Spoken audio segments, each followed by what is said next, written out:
傳統嘅充電咧，佢就係一種各自為政嘅系統，而 AISPM 咧就係一種統一管理嘅系統。呢個唔係一個增加電力嘅方案，而係一個更加聰明嘅能源分配嘅方案。咁究竟佢嘅原理係點樣做到咧？其實咧，每一座大廈佢最高峰嘅用電量咧，一般嚟講都係由晚上嘅7點到第二日凌晨嘅2點，而喺其他時間咧，你就會見到佢個用電量咧係非常非常之低嘅。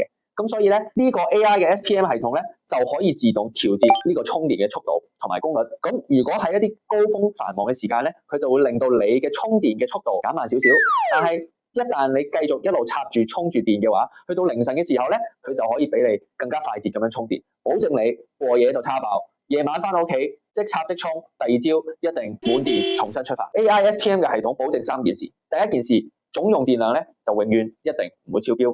第二，充電嘅速度咧嘅智慧優化。第三咧就係電力成本可以節省落嚟。想知道你嘅屋苑可以裝到幾多部充電樁？想知道 AI 可以點樣幫你嘅屋苑分配電力？即刻聯繫我哋，我哋可以幫你做一個免費嘅評估，睇下點樣可以做一個最優化嘅方案俾你嘅屋苑。